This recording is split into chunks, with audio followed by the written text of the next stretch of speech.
Dear Mr. Modi, Mr. Amit Shah, Mr. Jai Shankar, मैं एक पाकिस्तानी हिंदू हूँ, रिटायर्ड हूँ, सिंधी हिंदू हूँ। 1947 में बहुत सारी फैमिलीज हमारे भी रिश्तेदार इंडिया माइग्रेट हो गए, मगर बहुत सारे ऐसे बदनसीब भी थे जो रह गए।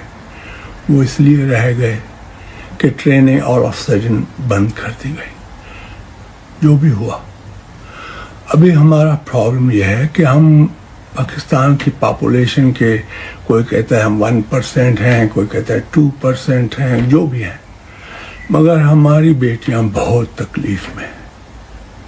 मैं पाकिस्तान की बुराई नहीं कर रहा, मगर हकीकत तो कहनी पड़ेगी ना। हमारी बेटियां बहुत तकलीफ में हैं।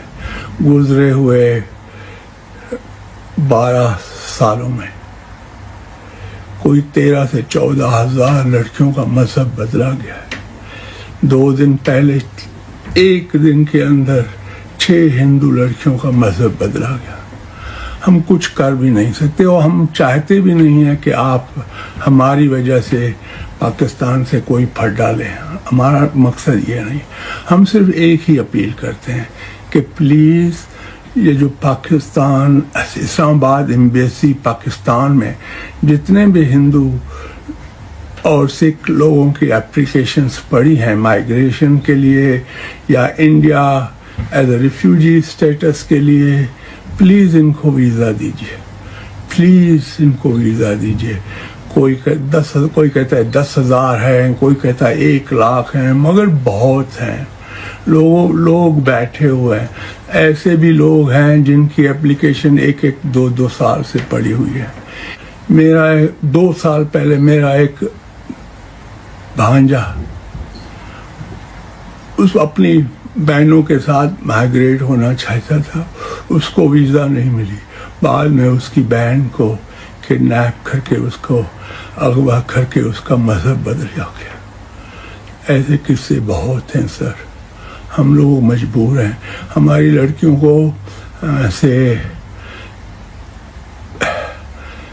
कभी फंसाया जाता है, कभी उनका ब्रेन वॉश किया जाता है, कभी उनको बकरी की तरह उठा के ले जाते हैं और हम कुछ कर नहीं सकते। न पुलिस हमारी सुनती है, न जजेस हमें इंसाफ देते हैं, न चीफ मिनिस्टर हमारी सुनता है। हम करें क्या, कहाँ जाएं? हम मजबूर हैं। हमारी बेटियां मुश्किल में, हमारी माएँ रोती हैं। सर आपकी भी तो माँ थी, अभी नहीं है। अगर आप लोगों के साथ ऐसा होता, वो भी तो रोती ना सर। प्लीज़ आप हमारी मदद कीजिए। आप बॉर्डर खोल दीजिए, थरपारकर का, खोखरा पार का। जो गरीब, जो अफोर्ड भी नहीं कर सकता, उसको आने दें। ये बेचारों की हालत ऐसी है, जब इनकी बेटियां अगवा हो जाती हैं तो ये लॉयर की फीस भी अफोर्ड नहीं कर सकते सर। इनको अपनी झोपड़ी बेचनी पड़ती है। इन बेचारों को झोपड़ी बेचने के बाद भी, लड़की के कहने के बाद भी कोर्ट में कि हमारे साथ इनजस्टिस हुआ है, हमें ज़बरदस्ती अगवा किया, हमारा मजहब बदला गया, जज साहब हमें अपने माँ बाप के पास भेज दिए। नहीं भेजते हैं सर ये लोग। क्यों नहीं भेजते हैं? शायद हम हिंदू हैं। मेरा हिंदू मुस्लिम से कोई वास्ता नहीं है। मैं नहीं चाहता हूँ कि मेरे भाई लोग जो उधर हैं गुस्से में आके अपने मुसलमान भाइयों को तंग करें। नहीं, ये मेरा मकसद ही नहीं है। मैं तो कहता हूँ कि जो जिधर है उसको वो उधर ही रहना चाहिए, मगर हम मजबूर हैं। हमारे साथ बहुत जुल्म हो रहा है, हमारी बेटियों के साथ जुल्म हो रहा है, हमारी माएँ रोती। हम करें क्या, कहाँ जाएं, किससे शिकायत करें सर, किससे शिकायत करें? अगर 47 में मैं शशि थरूर जी को कहता हूँ, मैं मणिशंकर अय्यर जी को कहता हूँ, मैं दिग्विजय सिंह को कहता हूँ, सर अगर आपकी फैमिली 47 से पहले पाकिस्तान में इस सिंध के पार्ट में रह रही होती, आज अगर उनकी ऐसी हालत होती जैसी हमारी बहनों की और बेटियों की है, तो आप क्या करते सर? छोड़ो सर, हमारा क्या वास्ता सीए से, हमारा क्या वास्ता हिंदुस्तान की पॉलिटिक्स से। प्लीज़ आप हमारी हेल्प कीजिए। آپ ہماری ہیلپ کیجیے. دیکھیے سر، ہمارے سندھی بھائی پوری انڈیا میں رہتے ہیں، کسی نے آپ کو تکلیف نہیں دی.